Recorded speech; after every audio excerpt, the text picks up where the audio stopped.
Hello student, आज हम बात करेंगे जो राजनीतिक विज्ञान जो कि क्लास 11 की चैप्टर 9 जो कि एनसीईआरटी की बुक है।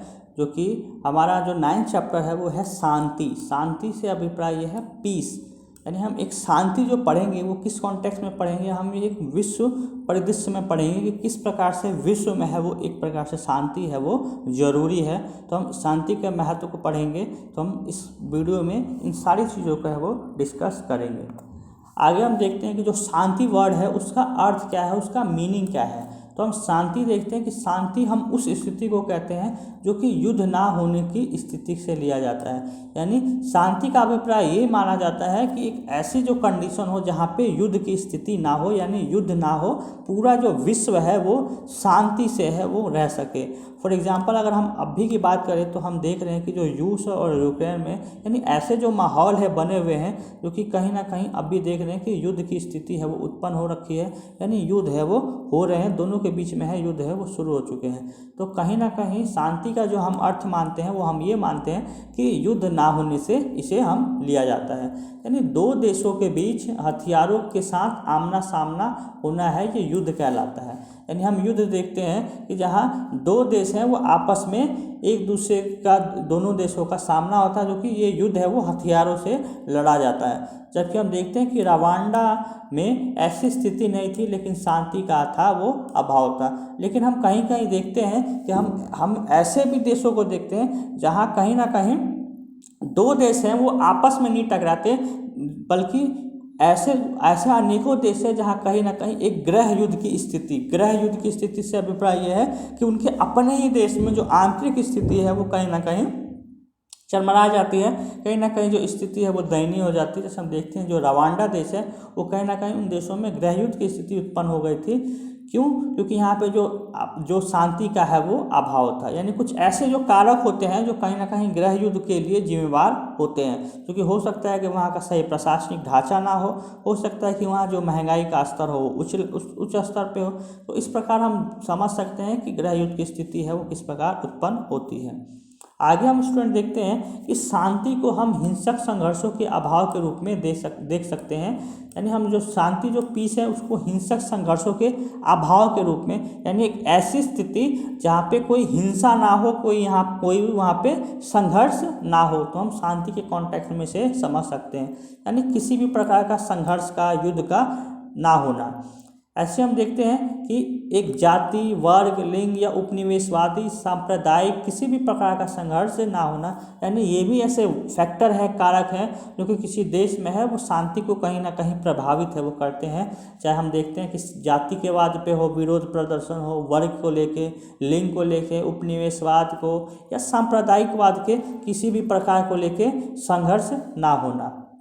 ऐसे हम देखते हैं कि अहिंसा, जो कि दूसरा हम देखते हैं अहिंसा से अभिप्राय हमारा ये है कि किसी प्रकार का हिंसा है वो ना होना। यानी अहिंसा का तात्पर्य ये है कि पृथ्वी पर किसी भी चीज़ विचार है यानी धर्म या कर्म से घायल नहीं करना, लेकिन कभी कभी शांति बनाए रखने के लिए बल का उपयोग करना भी आवश्यक होता है। यानी कहने का मतलब ये है कि जो अहिंसा हम मान सकते हैं कि कहीं ना कहीं बिना हिंसा के है चीज़ों को सही से एक प्रकार से उसे ग्रहण कर लेना, सही से चीज़ों को व्यवस्थित कर लेना। लेकिन हम देखते हैं कि कभी कभी शांति बनाए रखने के लिए, पीस बनाए के लिए कभी ना कभी हिंसा का है बल है वो उपयोग करना जरूरी हो जाता है। यानी शांति बनाए रखने के लिए कहीं ना कहीं अहिंसा का उपयोग है वो जरूरी हो जाता है, लेकिन युद्ध केवल अंतिम उपाय होना चाहिए। लेकिन अगर ऐसी स्थिति आती है तो इस स्थिति में युद्ध है वो अंतिम विकल्प होना चाहिए। आगे हम देखते हैं कि संरचनात्मक हिंसा क्या होता है कि हमारी सामाजिक संरचना से उत्पन्न हिंसा को हम कहते हैं संरचनात्मक हिंसा। यानी ऐसी स्थिति जहां हम देखते हैं कि जातिवाद, जाति भेद, वर्ग भेद, पृथसत्ता, उपनिवेशवाद, नस्लवाद, आतंकवाद, सांप्रदायिकतावाद, यानी एक ऐसी स्थिति हो जाए जो कि सामाजिक संरचना से उत्पन्न हो। यानी देश में ही मौजूद जो स्थितियां हैं, जो कारक है, उनसे ही ये सारी हिंसा उत्पन्न हो, उन्हीं के कारण हिंसा उत्पन्न हो। जैसे हम देखते हैं कि पृथसत्ता को लेके या नस्लवाद को लेके या जातिवाद को लेके, तो जो आंतरिक स्थितियों से ही ऐसी स्थिति उत्पन्न हो जाए उसे हम कहते हैं संरचनात्मक हिंसा। आगे हम देखते हैं कि जो संरचनात्मक हिंसा के विभिन्न रूप क्या हैं, यानी क्या क्या इसके रूप हैं। तो हम देखते हैं कि इन चीज़ों में क्या होता है। हम देखते हैं कि जातीय दंगे देखते हैं कि किसी ना किसी एक तरह से एक जातीय विशेष को प्रमोट कर दूसरे जाति के बीच, यानी दो जब जातियों के बीच जो कॉन्फ्लिक्ट होता है या धर्मों के बीच, तो हम देखते हैं कि जातीय दंगे होते हैं। यानी हम देखते हैं कि भारत में छुआछूत की समाप्ति के साथ ही जाति प्रथा से जुड़े बहुत से विशेषाधिकार एक एक करके लुप्त हो गए हैं। यानी हम देखते हैं कि जो पहले छुआछूत की जो प्रथा स्वतंत्रता पूर्व जो चली आ रही थी, वो कहीं ना कहीं आधुनिक समय में धीरे धीरे है वो ख़त्म होती हमें दिख रही है। ऐसे हम देखते हैं कि विशेषाधिकार एक एक करके है ये सारे लुप्त हो गए हैं। बाद में जो जमींदारी उन्मूलन किए जाने से जो मंझोली जाति थी, यानी जो बीच में जो जातियाँ थी, कि किसान भी इतने अब हो गए हैं, सब हो गए हैं, संपन्न हो गए हैं कि वो पहले दबंग जातियाँ होती थी उनके नेतृत्व को चुनौती अब ये देने लगे हैं। यानी जो जमींदार थे वो एक तरह से दबंग होते थे, अब कहीं ना कहीं जो मंझोली जातियाँ हैं अब ऐसे जातियों को वो चुनौती देने लगी हैं। ऐसे हम आगे बात करते हैं नस्लवाद में हम देखते हैं कि नस्लवाद में हम ये देखते हैं कि कुछ जाति है वो नस्लें प्रकृति से ही श्रेष्ठ है और उन्हें अन्य नस्लों को दबाकर रखने का पूरा अधिकार है। हम इसमें देखते हैं कि नस्लवाद में हम देखते हैं कि कोई एक जाति है वो कहीं ना कहीं दूसरे जाति से अपने आप को श्रेष्ठ मानती है, यानी बड़ा मानती है, और दूसरे जाति को है यानी छोटी जाति को है कहीं ना कहीं दबा के रखती है। यानी नस्लवाद में हम देखते हैं कि ये जर्मनी में नाजीवाद और दक्षिण अफ्रीका में यानी साउथ अफ्रीका में रंग भेद की नीति को है एक तरह से प्रकट करता है। आगे हम देखते हैं कि जातिगत व्यवस्था पे आधारित, यानी एक तरह से जो भारत में जो जाति व्यवस्था बनाई गई है, यानी एक ब्राह्मण, क्षत्रिय, शूद्र, तो वैश्य, तो हम इस प्रकार से देखते हैं कि जो जातिगत व्यवस्था पे आधारित प्रथा है ये भी एक प्रकार से कहीं ना कहीं हिंसा को बढ़ावा देता है। देखते हैं कि कुछ खास समूह व जातियों को अस्पृश्य मानकर व्यवहार करना, यानी भारत में कुछ ऐसे समूह या कुछ ऐसी छोटी जातियों के साथ उन्हें छोटा मान के उनके साथ भेदभाव करना, जिसे हम देखते हैं कि भारतीय संविधान में भी कहीं ना कहीं ये जो छुआछूत की समाप्ति है इसे समाप्त है वो किया गया है। आगे हम देखते हैं कि पितृसत्ता के आधार पर आधारित, पितृसत्ता यानी एक ऐसा शासन जो कि एक विशेष लिंग है यानी पुरुष है उसको प्रमोट करे, यानी पितृसत्ता यानी एक पुरुष को है वो प्रमोट करे। यानी ऐसे समाजों में पितृसत्ता में हम देखते हैं कि ऐसे समाजों में स्त्रियों को अधीन बनाकर, यानी एक तरह से अधीन बनाने से अभिप्राय ये है कि कहीं ना कहीं स्त्रियों को बढ़ावा ना देकर पुरुष है वो स्त्रियों को एक तरह से अपने अधीन बनाकर उनके साथ भेदभाव है वो किया जाता है। जैसे हम देखते हैं कि कन्या भ्रूण हत्या, अपर्याप्त पोषण, दहेज प्रथा, तो ये सारी चीज़ें हैं वो कहीं ना कहीं पितृसत्ता के आधार पे है ये आधारित होती है। ऐसे हम अगला टॉपिक देखते हैं जो कि है उपनिवेशवाद। जो कि उपनिवेशवाद की हम बात करें तो एक ऐसा शासन देखते थे कि जो कोई देश एक संपन्न देश है वो कहीं ना कहीं जो गरीब देश है उसे अपना एक उपनिवेश यानी अपना एक गुलाम बना लेता था तथा उसके देश पे अपना शासन प्रशासन है वो चलाता था। अगर हम उपनिवेशवाद के आधुनिक समय में बात करें तो हम देखते हैं कि कहीं ना कहीं ये पूरी तरह से एक तरह से समाप्त हो गया है, लेकिन इसका अस्तित्व है वो आज भी कायम है। यानी हम देखते हैं कि जो इजरायली प्रभुत्व के खिलाफ फिलिस्तीनी संघर्ष, यानी हम देखते हैं कि कहीं ना कहीं जो इजरायली का जो प्रभुत्व है उसके खिलाफ देखते हैं कि जो फिलिस्तीनी संघर्ष है वो कहीं ना कहीं अभी भी चला आ रहा है। ऐसे हम देखते हैं कि जो यूरोपीय देशों के जो पूर्ववर्ती उपनिवेशों का शोषण है वो इसके उदाहरण है अभी भी चले आ रहे हैं। इसमें हम देखते हैं कि रंग भेद, सांप्रदायिकता व नस्ल आधारित समूह आज भी देखे जा सकते हैं। ऐसे हम देखते हैं कि हिंसा व भेदभाव का प्रभाव व्यक्ति की मनोवैज्ञानिक व शारीरिक दोनों स्थितियों पर है ये पड़ता है। यानी हिंसा है वो कहीं ना कहीं व्यक्ति के मनोवैज्ञानिक है, सोचने समझने की जो क्षमता है, और कहीं ना कहीं जो शारीरिक है इन दोनों चीज़ों पे कहीं ना कहीं उसकी व्यक्ति की स्थिति पे प्रभाव है वो डालती है। आगे हम बात करते हैं कि हिंसा को समाप्त करने के तरीके क्या हैं, यानी जो ये हिंसाएं होती हैं उनको युद्ध रोकने के क्या क्या तरीके हैं, यानी किस प्रकार से विश्व में शांति व्यवस्था है वो बनी रहे उसके लिए क्या क्या तरीके हैं। तो हम देखते हैं कि संयुक्त राष्ट्र यानी हम देखते हैं कि जो यूएनओ है उसका यूएनओ का हम पार्ट देख रहे हैं कि संयुक्त राष्ट्र शैक्षणिक वैज्ञानिक संगठन जो कि यूएनओ का ही पार्ट है, वो देखते हैं कि स्थापना की गई, जो कि हम देखते हैं कि इसका उद्देश्य क्या था कि शिक्षा, विज्ञान, संस्कृति और संचार व्यवस्था के विकास द्वारा राष्ट्रों के बीच सहयोग को बढ़ावा देना। जैसे विश्व में हम देखते हैं कि जो यूएनओ का जो मेन एम था, उद्देश्य है, वो क्या है कि विश्व में शांति व्यवस्था, जो सुरक्षा है, उसे स्थापित करना, ताकि युद्ध की स्थिति है वो उत्पन्न ना हो सके। तो मेन ये सारी चीज़ें हैं, ये यूएनओ का कार्य है। आगे हम देखते हैं कि क्या हिंसा कभी शांति को प्रोत्साहित है वो कर सकती है। तो अब देखते हैं कि यूँ तो हिंसा अपने पीछे मौत या बर्बादी की श्रृंखला छोड़ जाती है, परंतु फिर भी योजनाबद्ध तरीके से ये सहायक होती है। यानी कहीं ना कहीं कहने का अभिप्राय ये है कि हिंसा है वो तब जरूरी होता है जबकि उस जो एक अधिकतम जो हिंसा है उसको रोकने के लिए है, वो हिंसा है वो जरूरी है। ऐसे हम देखते हैं कि शांति और राज्य सत्ता क्या है। तो शांति और राज्य सत्ता से अभिप्राय ये है कि हर राज्य है वो अपने को पूर्णतः एक सर्वोच्च इकाई के रूप में देखता है।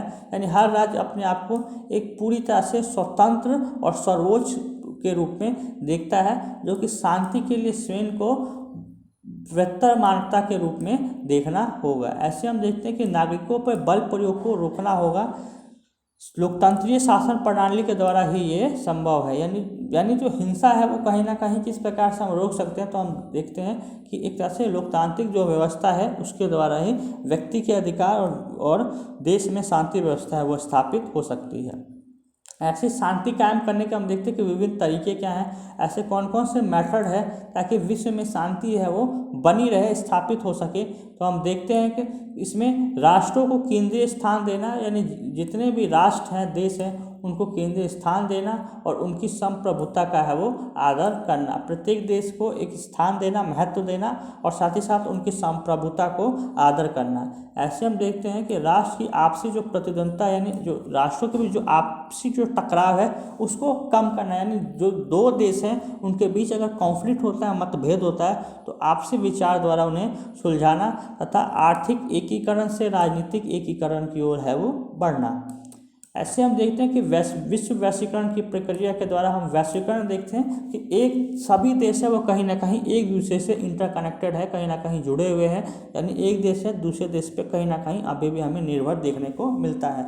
तो इसी प्रकार वैश्वीकरण की प्रक्रिया के द्वारा ऐसी निःशस्त्रीकरण को अपनाकर अभिप्राय ये है कि एक ऐसी स्थिति जो कि युद्ध की स्थिति में जो परमाणु बम है, जो हथियार है, उनको बढ़ावा ना देकर उनको एक तरह से कम करना। तो ये निःशस्त्रीकरण है द्वारा इन सब प्रक्रिया को है वो शांति है वो स्थापना है वो की जा सकती है, यानी शांति स्थापित हो सकती है। तो ये जो पॉइंट्स है, ये शांति कायम करने के विभिन्न तरीके हैं, यानी किस प्रकार से विश्व में शांति स्थापित हो सकती है। ऐसे हम देखते हैं कि समकालीन चुनौतियाँ, यानी हम कंटेम्प्रेरी इशू देखें तो हम देखते हैं कि क्या क्या चुनौतियाँ हैं। तो देखते हैं कि दबंग राष्ट्रों का प्रभावशील प्रदर्शन, यानी कुछ ऐसे राष्ट्र हैं जो कहीं ना कहीं दूसरे देशों के मैटर्स में अपना कहीं ना कहीं हस्तक्षेप करते हैं। जैसे देखते हैं कि इराक में अमेरिका का दखल, यानी अमेरिका कहीं ना कहीं दखल है वो दूसरे देशों में देखता है, जैसे इराक में हमें देखने को मिलता है। ऐसे हम देखते हैं कि आतंकवाद का स्वार्थपूर्ण आचरण, यानी कहीं ना कहीं एक प्रकार से अपने स्वार्थ सिद्धि के लिए आतंकवाद को है वो प्रोत्साहित करना। तो हम देखते हैं कि इस द्वारा हम देखते हैं कि आतंकवाद के जरिए जैविक रासायनिक हथियार का इस्तेमाल है वो किया जाना या इस्तेमाल किए जाने की आशंका। ऐसे हम आगे देखते हैं कि अंतर्राष्ट्रीय हस्तक्षेप ना होना, यानी हम देखते हैं कि अंतर्राष्ट्रीय हस्तक्षेप ना, यानी जो यूएनओ की स्थापना की है वो कभी कभी किसी मामलों में हस्तक्षेप है वो नहीं करती। जैसे हम देखते हैं कि जो गोरिल्ला युद्ध है जो कि 1994 में कुछ ही लोगों को, इसमें काफ़ी लोगों को मारा गया और रवांडा में खून खराबा पर कोई कदम है वो नहीं उठाया गया। तो कुछ ऐसे भी देश है जहाँ पे आपसी टकराव होते हैं, गृहयुद्ध की स्थिति होती है, उसमें भी जो अंतर्राष्ट्रीय हस्तक्षेप है वो उसमें नहीं किया जाता। तो ये जो सब मामले हैं ये समकालीन चुनौतियाँ हमें देखने को मिलते हैं। ऐसे हम देखते हैं कि आणविक हथियारों पर पाबंदी वाले क्षेत्र, तो हम इसमें देखते हैं कि इन सब के बावजूद भी कुछ ऐसे क्षेत्र हैं जहाँ पे आणविक हथियारों पर पाबंदी है। ऐसे 6 क्षेत्र हैं जहाँ पे जो हथियार हैं इस पर पाबंदी है। जैसे हम देखते हैं कि जो दक्षिण ध्रुवीय क्षेत्र हैं, ऐसे हम देखते हैं कि लैटिन अमेरिका व कैरेबियन जो क्षेत्र है, दक्षिण पूर्वी एशिया, अफ्रीका, दक्षिणी प्रशांत और मंगोलिया, यानी ऐसे देश हैं जहाँ पे इन हथियारों पर पाबंदी वाले क्षेत्र, यानी ये देश है इन्होंने पाबंदी है वो लगा रखी है।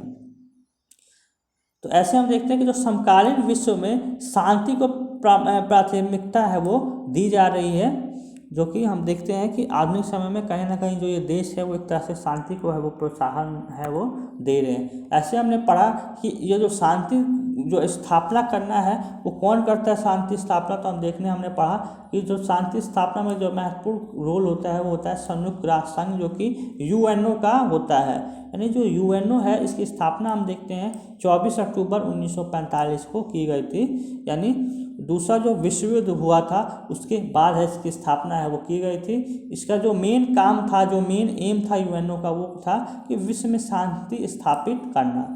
यानी संयुक्त राष्ट्र संगठन एक अंतर्राष्ट्रीय संगठन है जिसकी स्थापना हम देखते हैं कि इसकी स्थापना 24 अक्टूबर 1945 को की गई थी। यानी द्वितीय विश्व जो हमारा सेकेंड वर्ल्ड वॉर हुआ था 1939 से, 1939 से 1945 तक, तो 1945 के बाद इसकी स्थापना है वो की गई थी। ऐसे हम देखते हैं कि यूएनओ ने अंतर्राष्ट्रीय स्तर पे कहीं ना कहीं सामाजिक, आर्थिक और सांस्कृतिक और मानवीय संबंधों को बढ़ावा देने के लिए कहीं ना कहीं अंतर्राष्ट्रीय शांति और सुरक्षा है वो स्थापित की है।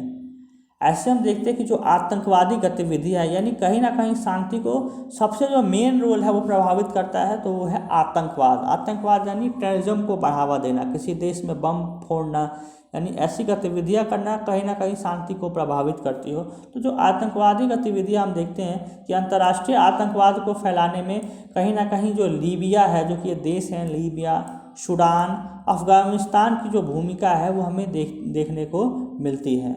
ऐसे हम देखते हैं कि जो अमेरिका का जो वर्ल्ड ट्रेड सेंटर, जो कि अमेरिका में बम धमाके हुए थे, जो कि अमेरिका में आतंकवादी जो गतिविधियां हुई थी, जो कि देखते हैं कि 11 सितंबर को हुआ था, वो अब देखते हैं कि संयुक्त राष्ट्र संघ सुरक्षा परिषद ने आतंकवादियों के विरुद्ध अभियान में सभी देशों को पूरी तरह से सहयोग देने की वकालत है वो की थी। यानी आतंकवाद पे सभी देश हैं वो एक तरह से अपना प्रोत्साहन दे, बढ़ावा दे, ताकि आतंकवाद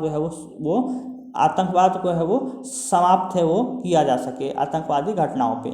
ऐसे हम देखते हैं कि विश्व में शांति और राज्य सत्ता से अभिप्राय ये है कि हमारे समाज में सुव्यवस्था और सामंजस्य स्थापित करने के लिए एक शक्ति तंत्र की आवश्यकता है, जिसे हम राज्य कहते हैं। यानी एक ऐसा समाज जहाँ पे एक शांति है वो व्यवस्था हो सके। ऐसे हम देखते हैं कि आधुनिक राज्य अनेक कार्य करते हैं, यानी जो आधुनिक जो स्टेट हैं वो अनेकों कार्य करते हैं। यानी ये जो राज्य हैं वो देखते हैं कि नागरिकों के जीवन और उनकी संपत्ति की रक्षा करते हैं, साथ ही साथ जो प्राकृतिक आपदाएं हैं उस स्थिति में राहत प्रदान करते हैं। ऐसे हम देखते हैं कि विदेशी आक्रमण के दौरान नागरिकों के जान माल की हानि और राष्ट्र के सम्मान की रक्षा करते हैं। यानी कहीं ना कहीं राज्य है वो कला और विज्ञान की प्रगति व लोगों के भौतिक कल्याण के लिए उचित अवसर है वो जुटाता है।